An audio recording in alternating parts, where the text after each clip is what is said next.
మిరప సాగు చేసే రైతే ఈ ప్రదేశానికి రావడం జరిగింది నా భీష్మ విత్తనాన్ని చూడడం కోసం.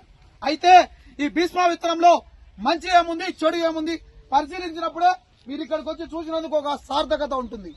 మీరందరి తోటలలో ప్రతి తోట కూడా దగ్గర దగ్గర నా ఎత్తు పెరిగినే ఉన్నాయి, నా తీర పెరిగినే ఉన్నాయి. అవునా కదా స్వాములు? మీ తోటలన్నీ మంచిగా పెరిగినాయి, గోంగూర తోట పెరిగినట్టు. కానీ ఏ తోటలో అయినా కాపుందే స్వామి? మనిషి ఎత్తు పెట్టడానికి సుఖం ఉంది, అది ఉండాలి.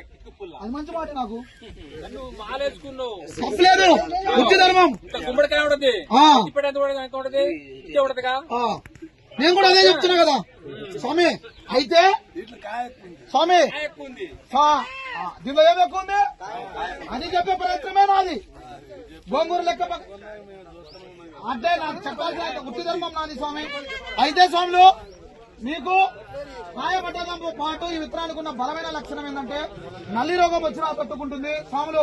నల్లి రోగం వచ్చినా తట్టుకుంటుంది. అలాగే గుబ్బ రకం అనేది ఈ విత్తనానికి దరిదాపులోకి రాదు.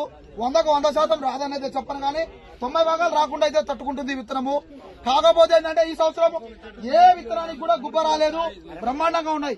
కానీ అన్ని బాగున్నా కానీ రైతుకు కావాల్సిందేంది ధన రూపేణా దిగుబడి ఇచ్చేటటువంటి విత్తనం కావాలి.